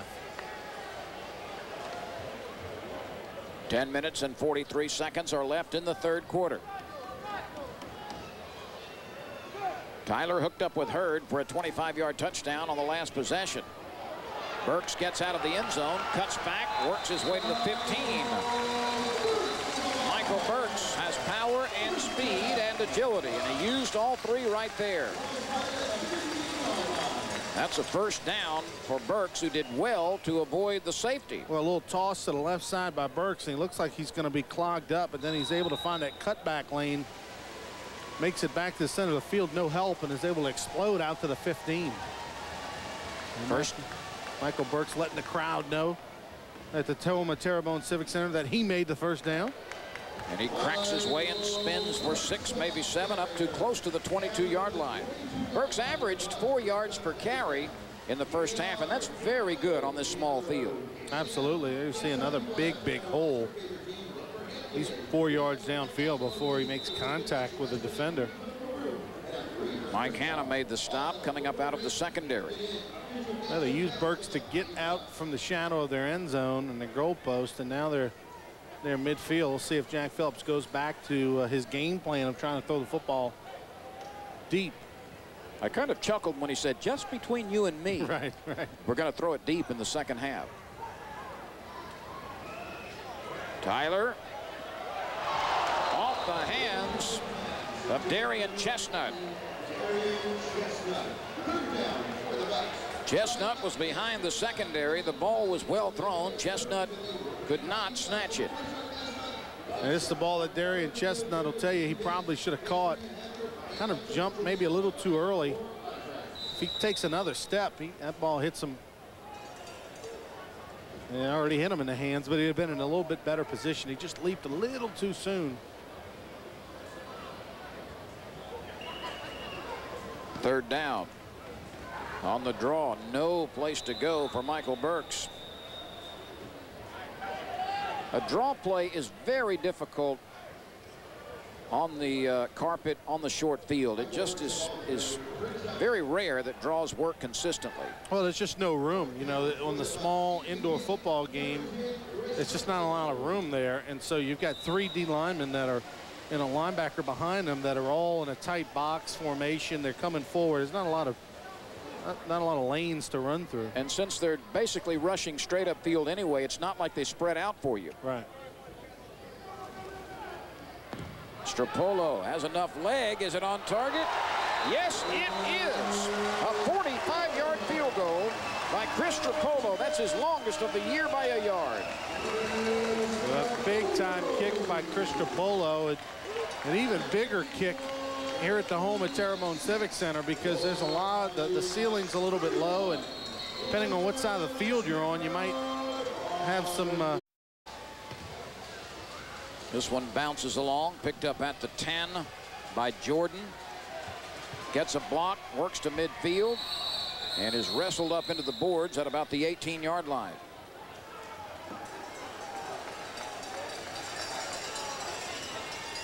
So Evansville puts its offense on the field on the Houma side. They say that he went out of bounds at the 19-yard line.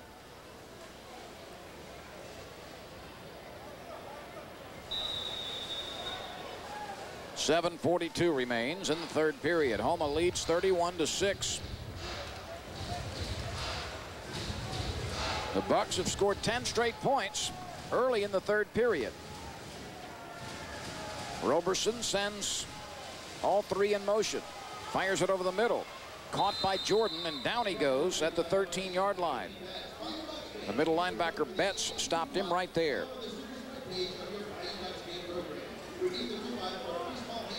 Tim Betts out of Troy State, a 6'2", 235-pounder, one of the best in the league. And David Dorsey played so well in relief of Betts a couple of weeks ago. Tim, they're glad to have Tim Betts back. He is the leader and can play the run and the pass extremely well. He blitzes. Roberson avoids it, sidearms it upfield. It's incomplete at the 10-yard line. Jordan was the intended receiver. Betts and Reed were chasing.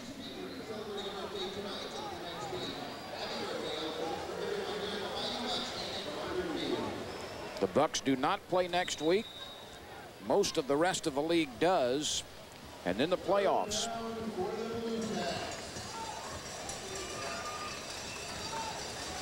(31-6) Houma. 6:17 remains in the third period. Keely Roberson out of Kansas. Looking, throwing, incomplete. That was a poorly thrown ball. Jordan was the receiver. He had curled inside, and Roberson threw it outside. Here you see, maybe this ball could have been intercepted. Did that ball hit the ground? Looks like it was thrown at the feet of Travis Brown. He was the nearest to it. Well, he could have had a chance. I mean, he had a chance. Travis Brown did, coming up with it. Fourth down. That's in and out of the hands of a receiver at the 5. Right in the gut of John Gordon, but he could not hold on. It's about 3 drops today by the Evansville Bluecats, where Roberson has put it right on the money and they've just not come up with it. And that's one of those where Gordon, you're going to pay the price anyway, and those balls over the middle, you're going to get hit, so you might as well catch it. Gordon stays in the game. He also is a cornerback. 5:20 and counting in the third period. Oh, Evansville, only 1 win on their season, although 8 games this year. They've lost by 7 or less, but this one's starting to get a little bit out of hand. Herb Tyler throws on first down against the blitz, and that's dropped at the 20. The throw was a little bit low, but it should have been caught by Darian Chestnut. That's the second drop by Chestnut. That one was an easy one. You know, you want to, as a receiver, to try to catch the ball out in front of your body as often as possible. That time Chestnut let it hit him on the hip, it looked like, and the ball ricocheted away.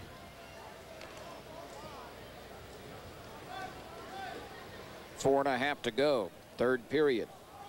Houma in command, 31-6. Chestnut in motion.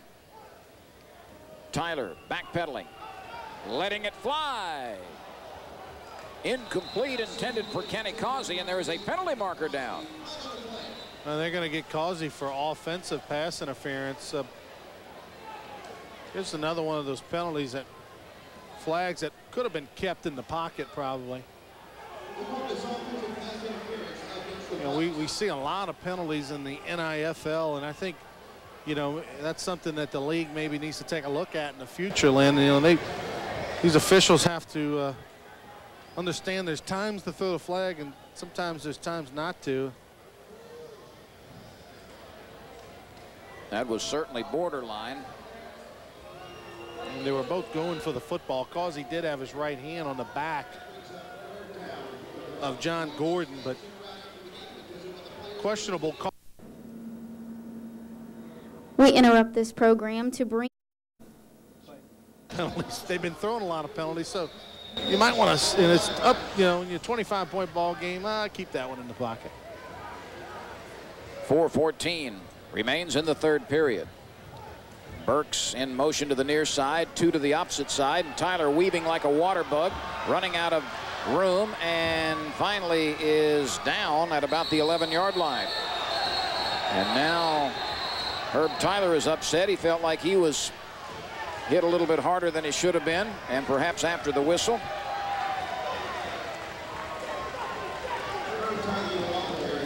Tyler and Volkman exchange a high five, and Watch this. Well, Herb shows great mobility right here. He's running away, but this is where Herb's got to throw it away. You know, right here he had a chance to just dump it into the stands. And that, ooh, that's trouble right there. Herb Tyler's lucky he didn't get hurt, and that's something that the Bayou Bucks can ill afford. Jack Phillips does not want to see his starting quarterback get injured right there. The referee was lucky he didn't get hurt, too. He fell down and must have felt like one of those old cowboys in the movies, you know, when the buffalo herd would go by. Another long field goal. Stropolo gets it out of there, just misses. That ball was almost blocked and then almost made it through the uprights. Stropolo with a great. Lee Smith, all-time saves leader. Lee Smith, one of my favorites, big Cubs fan, loved Lee Smith in the 80s. Roberson finds his man out at the 16-yard line. That reception made by the halfback. Jennings. Oh, excuse me, that was not Jennings on the catch. Looked like Deion Jordan again, and he has been the biggest target tonight. Out of Azusa Pacific.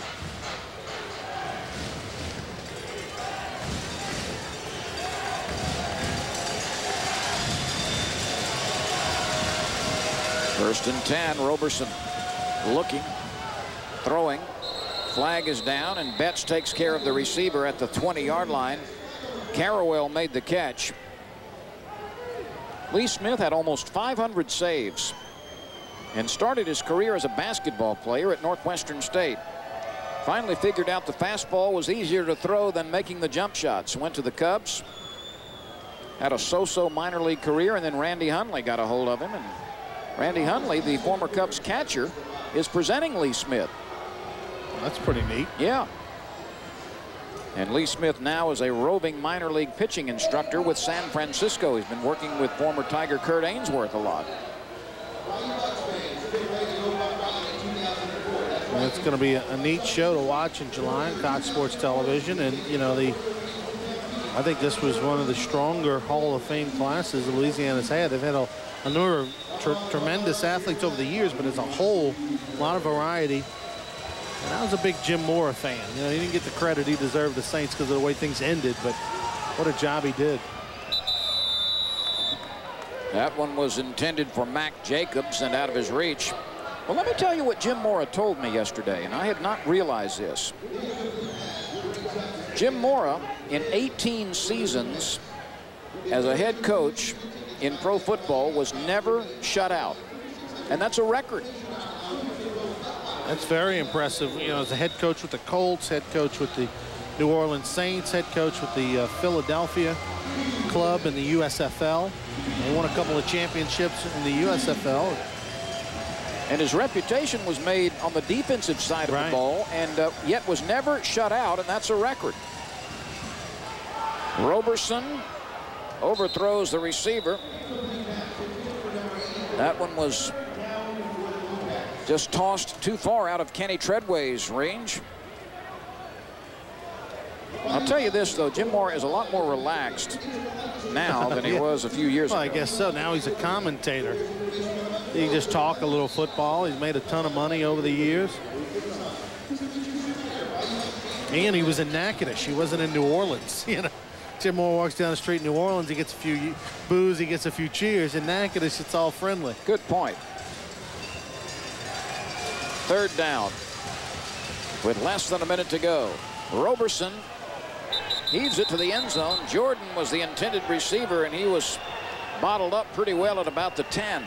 Good position by Sullivan Beard. Now we've got a penalty marker down midway between the line of scrimmage and the end zone.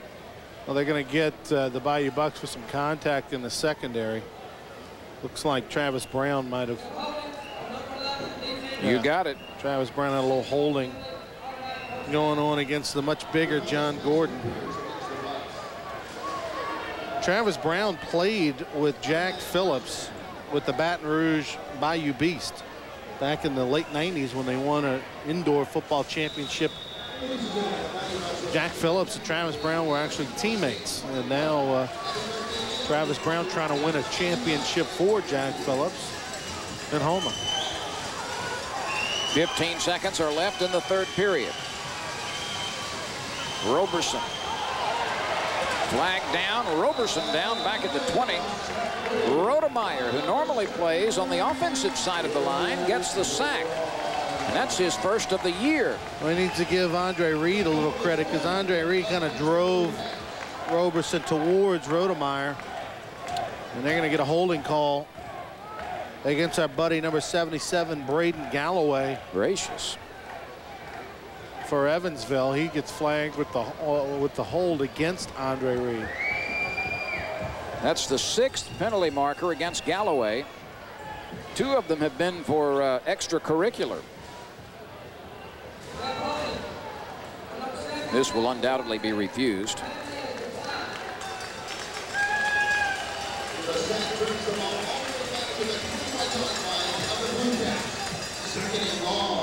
Just under 6 seconds remain in the third period.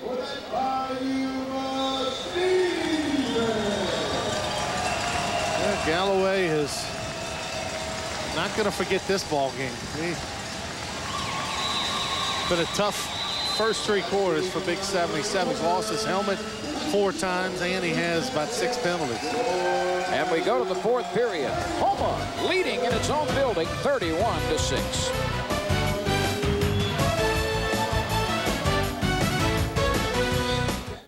Sang the national anthem and made a very brief but impassioned plea in thanking the Houma fans for what they've done in support and asked them to come cheer the team on in a couple of weeks. Incomplete. Roberson missed Jail Jennings. That was a little bit high.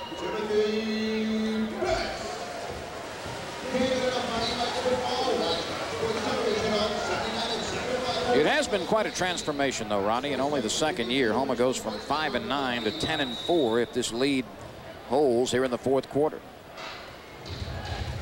And Jack Phillips has got to be excited. You know, the only thing, you know, they would have, of course, liked to have won a division title, and that's something to shoot for next year. And I give credit to Lake Charles on a fine season. But, you know, their goal was to make the playoffs, and that's have a winning season first, make the playoffs second, and that's what Houma has done. So they're to be commended, and now they'll just try to game plan and see if they can get on another little run and win a championship. Roberson runs into a tackler 9 yards short of a first down. It's 4th and 9 with 13:42 to go. Well, Houma will take on Lake Charles on July 12th in the city of Lake Charles. That's the only place you can shoot ducks in the morning and craps in the afternoon.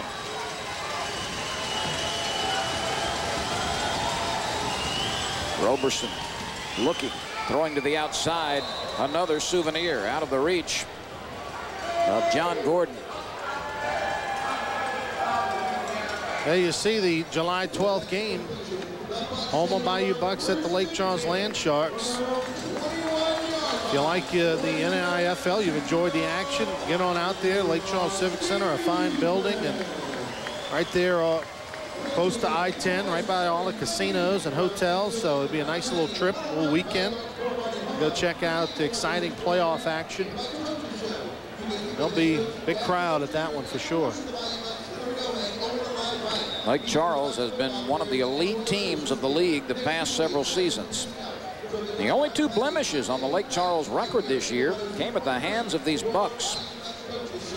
And Ronnie, mentally, those 2 games really put the Bucks over the top. They started believing that they could have a great season when they beat the Land Sharks twice. Last year, Lake Charles owned the series, won both games against the Bucks. And this year, when Houma went on the road and beat the undefeated Land Sharks at the time, it was a must-needed win because they had lost 3 in a row. And when they won that ball game, you're right. They totally, okay, we belong. We believe we can play with the best in the league. And from that point, their confidence improved. And you know, they also changed their game plan a little bit. And Herb Tyler going in at quarterback really solidified this team, because the one thing Herb has done this year is not turn the football over. He's been a leader. and he's been very good with his throws and hasn't turned the football over. Scheck-Snyder should have had that one. Clint dropped it as he turned around at midfield. That's the third or fourth drop by the Bucks receivers. They've come out firing in the second half, and Herb Tyler's been on the money, but Scheck-Snyder right there, a little bit shielded by the umpire, the official in front of him. You know, kind of blocked the view of the ball just a little bit. Well, if this lead holds, Tyler's record as a starting quarterback or as a quarterback will be 8-1 with Houma this year. Flag down. Tyler to the end zone. Caught for a touchdown. What a grab by Kevin Hurd. He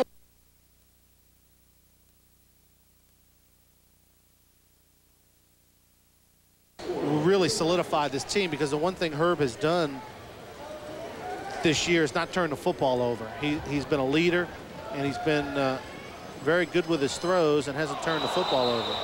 Scheck-Snyder should have had that one. Clint dropped it as he turned around at midfield. That's the third or fourth drop by the Bucks receivers. They've come out firing in the second half, and Herb Tyler's been on the money, but Scheck-Snyder right there, a little bit shielded by the umpire, the official in front of him. You know, kind of blocked the view of the ball just a little bit. Well, if this lead holds, Tyler's record as a starting quarterback or as a quarterback will be 8-1 with Houma this year. Flag down. Tyler to the end zone. Caught for a touchdown. What a grab by Kevin Hurd. He was running out of room, hauled it in, and then slammed against the boards. But let's check the penalty marker. Illegal defense against Evansville. Touchdown. Wow, what a catch by Kevin Hurd and a superb throw. I mean, this was big time right here. Herb Tyler goes up top and puts the ball right on the money. They see all day to throw the football right here. Herb Tyler with time goes deep. Hurd on a go route, and look, home field advantage. He knows where he's at on the field. Chops his steps a little bit so that he doesn't run into the back of the end zone 100 miles an hour and hurt himself, and able to control his body and make the catch. I mean, that was just a big-time play all around. His second touchdown reception of the game, is 10th of the year. Stropolo smacks it through. And so Houma extends its lead. 38-6, the Bucks over the Bluecats. We'll be right back with more. To Kevin Hurd earlier, and then hits Hurd again on the money on a bomb.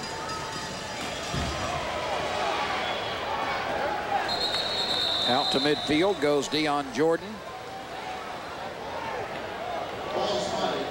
Jordan is a peppery little guy, isn't he? He's been involved in a lot of plays. It's been a tough one. Azusa Pacific alum, listed at 5'10", but he's not a inch over 5'8", I guarantee you. He's a tough little cookie, though. Some of the Bayou Bells signing autographs, and they did a great halftime show, as always. And they'll have tryouts, for the Bells in November? Yeah, November 1st. You're going to be judging that, I think. You're one of the judges this year. I'd like to be. There's a long list of people volunteering for that.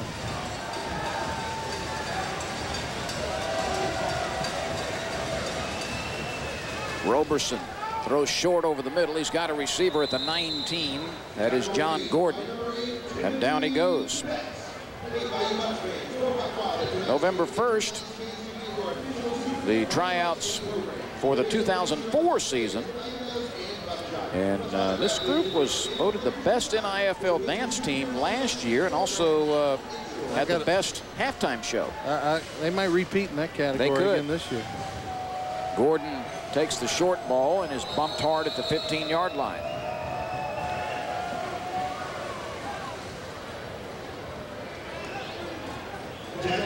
Well, we'll see what Evansville, if they continue to play hard and give these fans something to see here. They've got a good one in Achille Roberson. He just didn't have enough help today, the quarterback. for the Bluecats, who was an all-conference player a year ago in Tennessee. And they made the playoffs. And this year, the expansion team in Evansville, Indiana, it has been tough going for Roberson, who has led his team to only one victory this season. I think I read that coach's lips. I think he said he had a stinger. John Gordon was popped pretty hard against the boards. Looks like that right arm is maybe ailing. There's John Hart, the offensive coordinator, walking off his receiver. He's been a fine high school coach. In fact, voted coach of the year a couple of times at 2 different high schools.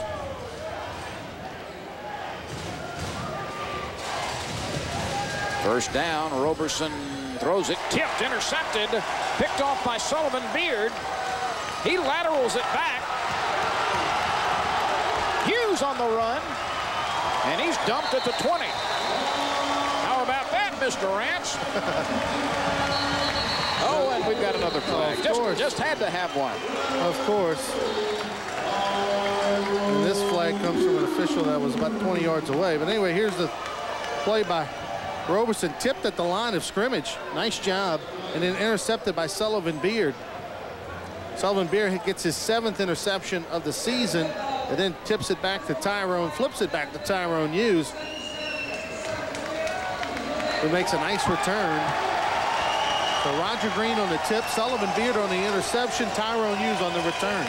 And guess who gets the flag? Oh, that's a no-brainer. That's number 77, Braden Galloway. And he has been ejected. Mercifully.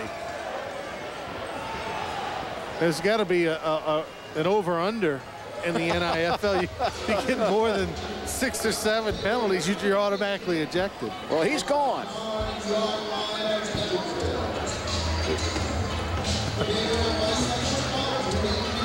And I think Braden Galloway has left the building. He'll get an early start on the showers. Won't have to fight the line. And he'll be eating the post-game pizza before everyone else as well. Herb Tyler still in at quarterback, still chunking. That's thrown incomplete at the 5. Intended for Kevin Hurd. There he is, Braden Galloway. Ejected after multiple penalties. He lost his helmet 4 times. He lost his cool about 8 times. He's still yapping over there. At least 4 of them he didn't earn, he's telling the coaches. I think he's mad because he can't get to that pizza and shower early. They're going to make him watch the rest of it. 8.5 to play. Tyler will throw. Swings it out. Incomplete. Just out of the reach of Michael Burks. They led Michael Burks a little too much. A little more touch on that ball. Burks had a lane, pick up some yardage, but he couldn't come up with it. There will be a lot of football coming your way this fall on Cox Sports Television. Southeastern Louisiana, LSU, Southern Jaguars, and Prep TV. All kinds of football coverage. The Cox Sports Television calendar is going to start filling up at the end of August. Tyler pumps, ducks, stays on his feet, and down he goes. He was wrestled to the ground by Mike Volkman out of Western Kentucky. Now there's a pretty good 1AA football school too. National champions last year. Illegal forward pass right there by Herb Tyler, who was across the line of scrimmage. So these officials have signaled just about every kind of penalty under the sun today. We've seen a roughing. We've seen roughing the passer. We've seen illegal forward passes. Well, we've seen roughing the passer when the passer was a field goal kicker. We've seen offensive pass interference, defensive pass interference. We've seen Galloway himself has incurred about 7 different kinds of penalties. We've seen a safety when a ball was illegally grounded. Well, no, that was taken off. They originally ruled it a safety, but then they talked amongst themselves. And so now Stropolo on to get 3 more. This will be about a 27-yarder. It is good. He has really smacked it well tonight. 41-6 with 7:16 to go in the 4th quarter. Houma is out in front on its way to the playoffs. Charles, that they may be able to host the 2nd round game. Some things will have to happen for that to take place, but it could happen, and boy, that would be a raucous crowd if they held a playoff game here at the Houma Terrebonne Civic Center. Jordan loses his footing on the return at the 8-yard line. That's where Roberson and company will come back to the field, trailing by 35 points, 7:11 to go in the 4th quarter.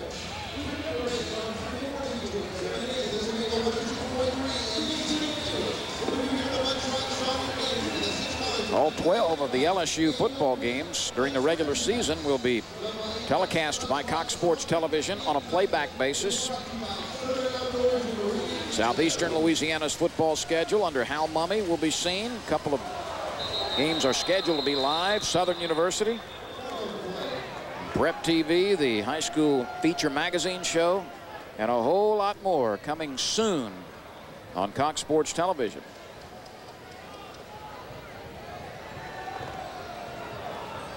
There's that over-aggressive defensive line again. But you know it's worth the gamble when you're leading by 35. There's Chris Seward, co-owner and Bayou Bells coordinator. She does a fantastic job coordinating the Bayou Bells throughout the year. And as we said, the dance team of the year last year and probably again this season. Jennings will try one. Weaving spins out of a tackle and is knocked down at the 22-yard line.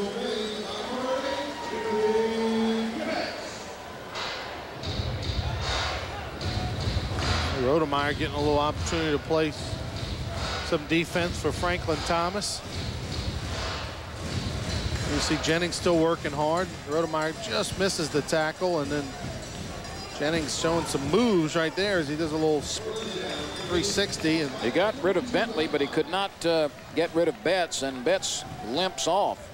Doesn't look like he's banged up too bad, but remember, he did not play 2 weeks ago, had a little bit of a gimpy ankle, and I think they're going to probably be the end of the day for Betts. Might want to rest him just to make sure he doesn't get hurt. They go without a linebacker. Intercepted. Travis Brown picks this one, the 3rd of the day for Houma.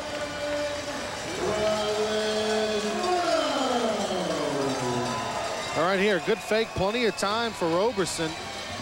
Kind of unsure what he wants to do with it, and he throws with his feet not set. Underthrows the intended receiver, Gordon. And there's Travis Brown there to pick it off. Oh, the old Baton Rouge Bayou Beast member gets a big interception right there. And I believe we're going to see Aubrey Jones now at quarterback. So Herb Tyler's night is over with 6 minutes remaining in the 4th quarter, and Aubrey Jones, formerly of Northwestern State, out of Southern Lab in Baton Rouge.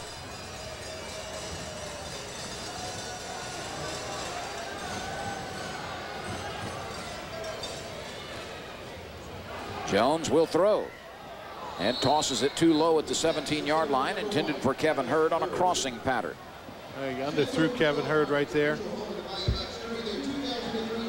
Aubrey Jones, who started a number of ball games last season for the Bayou Bucks, spent some time in the Arena Football 2 League earlier this year and has come back to Houma to back up Herb Tyler and gives him a quality backup receiver. Jones, a big, strong guy, 6'3", 185. He looks even taller than that when you stand next to him.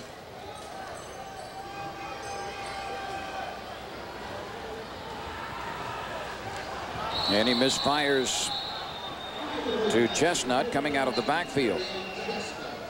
So Aubrey Jones is short-armed a couple of them. Well, Jones has been over there on the sidelines and hasn't really gotten loose. You know, it's probably harder to throw those types of passes coming into a ball game than it is to let it fly. Right, you got to throw a little touch. You haven't had a chance to get warm or throw on the sidelines, really. There's not a lot of room over there in the end zones for these guys to get loose. Well, if it goes out in the parking lot. If you warm up here, one of the fans is going to snatch the ball. That's right. So you got to kind of get ready in the ball game. 3rd and 10. To the end zone. Touchdown, Kenny Causey.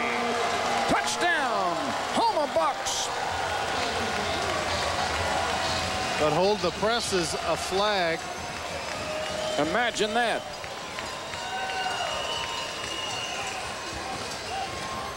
If it counts, it'll be a 35-yard hookup to Kenny Causey from Aubrey Jones.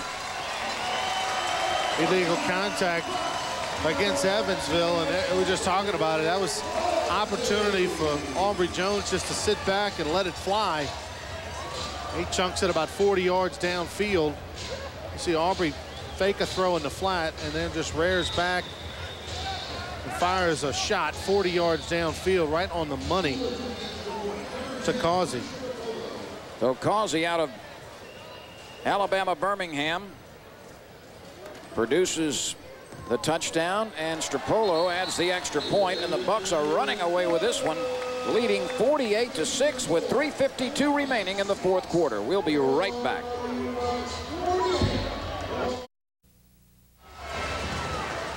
Chris Stropolo sends it downfield.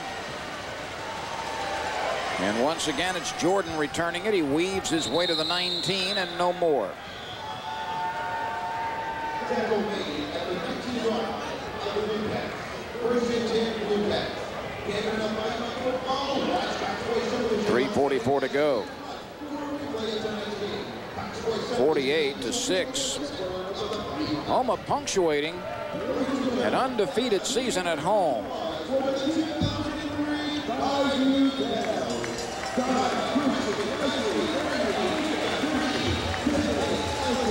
What a year for the NIFL in the state of Louisiana. 2 playoff teams, Lake Charles and Houma, that have done very well. And will be, 2 teams to really contend with in the playoffs. We'll see both of those teams in a couple of weeks playing each other. Roberson whips one over the middle, and a catch. No, they rule no catch. In and out of the arms of Dale Jennings. We'll be able to watch the action, too. We'll be televising that July 12th Lake Charles Houma game on Cox Sports Television and also HTV 10 in Houma.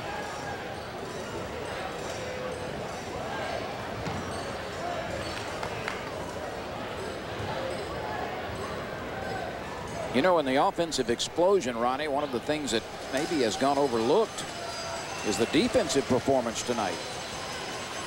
Roberson throws it short. He's got a receiver at the 21-yard line. That is John Gordon. Good to see him back in the ball game. He was injured a few moments ago. But this defense has limited Evansville to 1 touchdown. That came very early in the game. A Dale Jennings 24-yard run, and that's been it.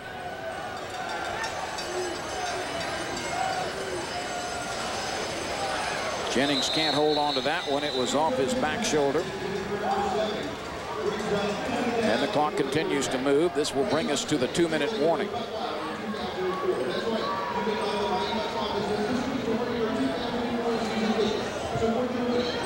Two minutes are left in Houma's regular season. The playoffs loom. 48-6. Houma is rolling over Evansville.